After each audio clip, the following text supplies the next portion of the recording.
Lolo C. Kibuloy. Gagamitin ko po ang abbreviation na KJC.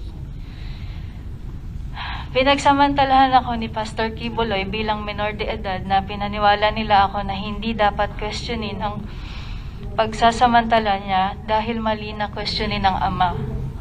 Namulat po ako sa KJC ministry dahil sa aking ama na masugid na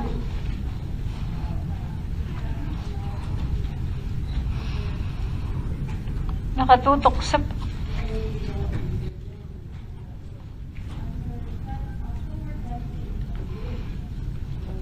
Okay lang po, Miss Amanda. Take your time po.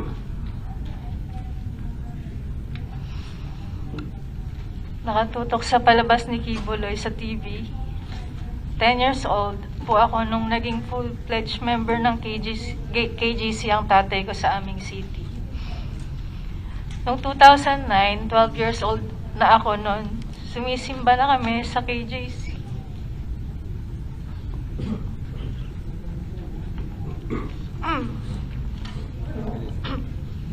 Miss Amanda, bago kayo magpatuloy, nais ko lang i-acknowledge ang presensya ni Senador Estrada. Salamat po sa pagdalo ninyo, Sen. Yes, Miss Amanda, patuloy po.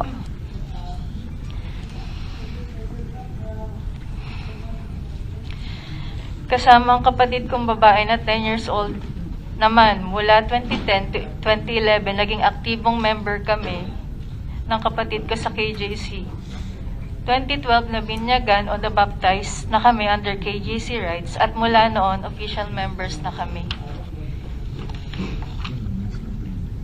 Dito na nagsimula yung pamamalimos kung kani-kanino, pangangaroling, pagbebenta ng OTAP at yung pagbibigay ng mga sobre para sa mag-solicit.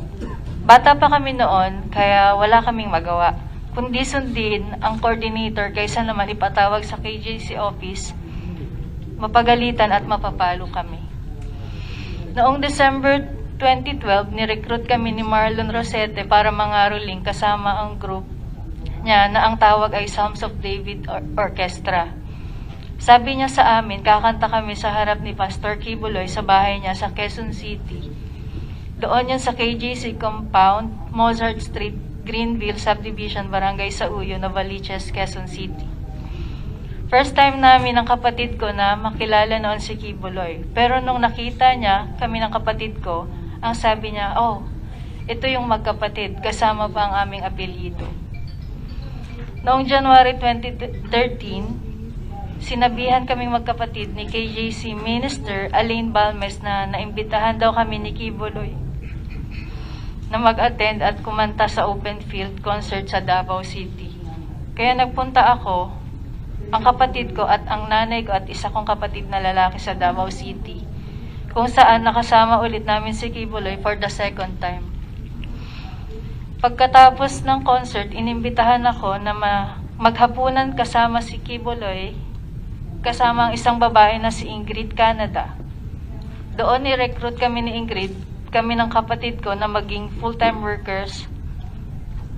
Ang sabi sa amin, bibigyan kami ng libreng paaral sa Jose Maria College or JMC. At magkakaroon ng allowance, may free board and lodging. Ang sabi pa, magiging party daw kami ng choir group ni Kibuloy at makakasama daw sa mga palabas niya sa live TV.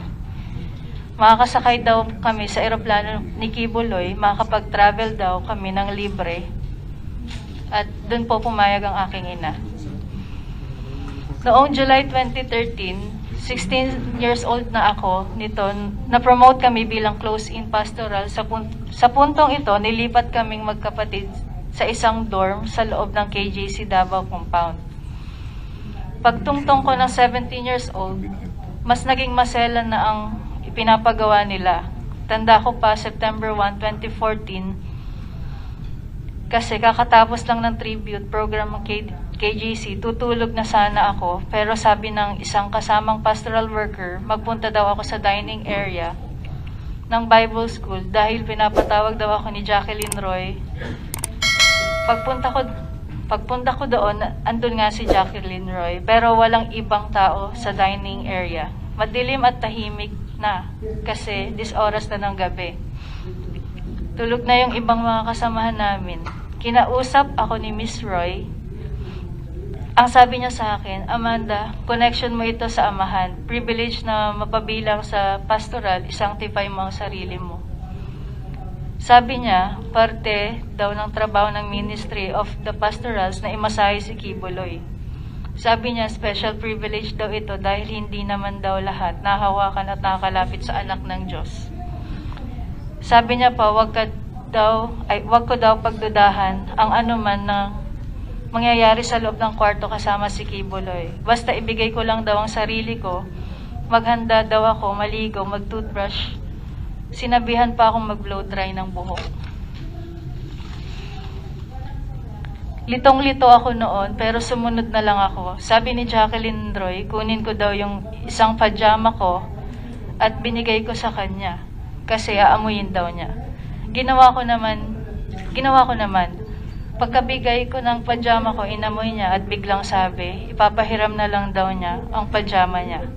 Bumalik ako sa kwarto ko at siya naman, kinuha niya yung pajama niya. Bago ako maligo, pumunta si Jacqueline Roy sa kwarto ko at binigyan ako ng isang t-shirt na may botones at pajama pants. Isang bote ng shampoo na Palmolive Violet at lotion na pabango na Bath & Body Works brand. Ang specific scent ay Enchanted, na paborito daw ni Kibuloy. Hindi ko po talaga makakalimutan ng mga yan. Maligo na daw ako at magkuskus ng maayos. Hinihintay daw ako ni Jacqueline Roy sa kwarto ni Kibuloy. Pagkatapos kong maligo at mag-blow dry, pumunta ako sa kwarto ni Kibuloy sa Bible School building.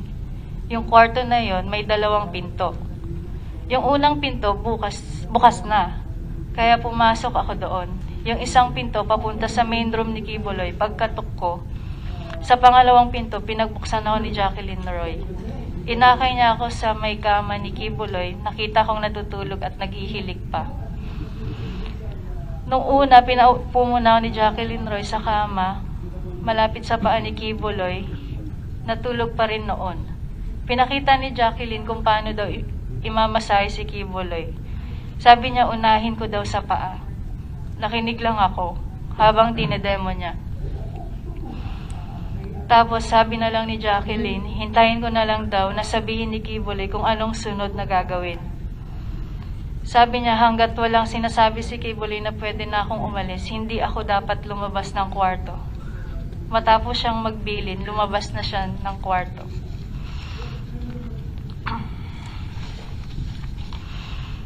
Pagkaalis ni Jacqueline, sinimulan ko na yung pagmamasahe hanggang sa namasahe ko na ang paa at likod niya. Inaantok na ako that time kasi halos 1 a.m. to 2 a.m. na po siya. Gising na si Kibuloy nito tapos sinabihan niya ako na umupo daw sa gitna ng kama.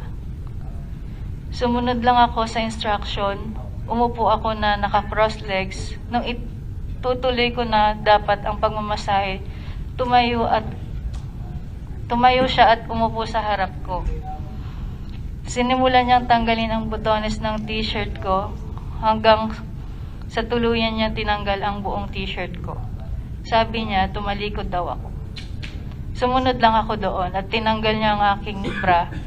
Pagkatapos hinawakan niyang balikat ko at hinila pahiga sa kama. Nung nakahiga na ako, pumaibabaw sa si Kibuloy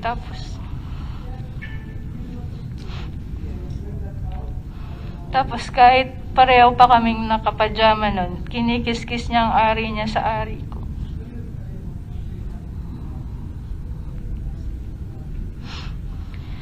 Sinimulan niyang halikan ng leeg ko, nanigas na ako ng husto. Gusto kong sumigaw ng tulong at tanungin kung ano ang ginagawa niya.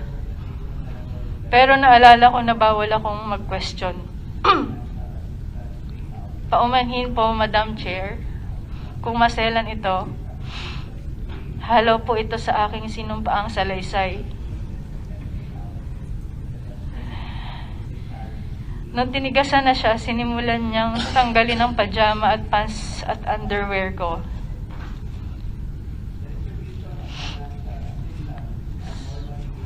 Sinipsip niya ang dibdib ko, tinanggal din niya ang pajama pants at brief niya na nanginginig na ang katawan ko sa takot at nakatitig lang ako sa kisame. Pinipigilan ko na lang ang mga luha ko dahil sobra akong nagulat at walang magawa.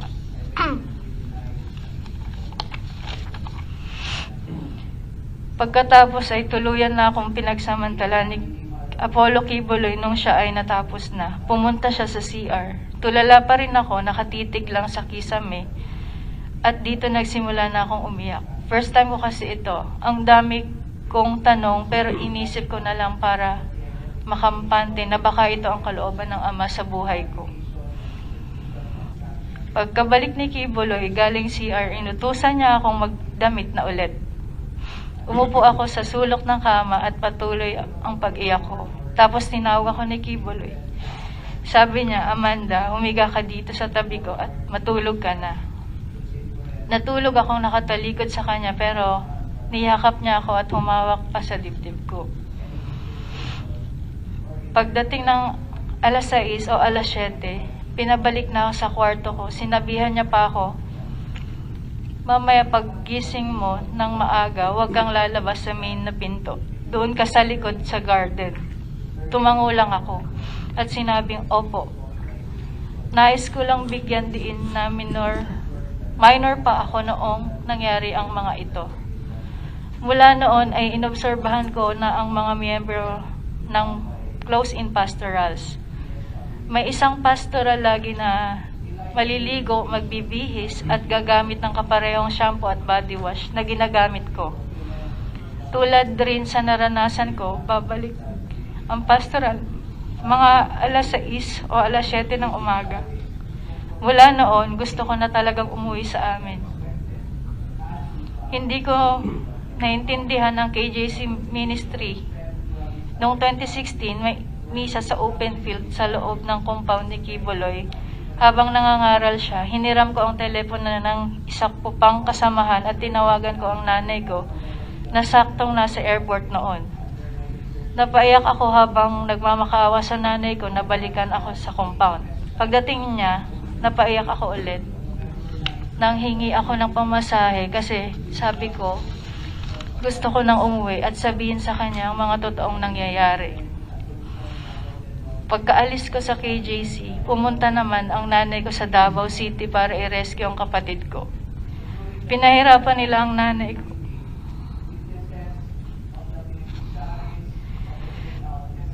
Pero dahil minor ang kapatid ko, sa kalaunan ay na-release din siya. Ang masasabi ko lang, sobrang traumatic ng pinagdaanan ko sa loob ng KJC compound.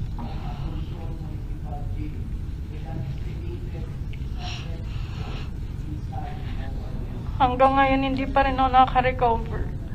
Hindi nila nilalabas ang aking transcript of record sa JMC. Ang paaral ang pag-aari ni Kim.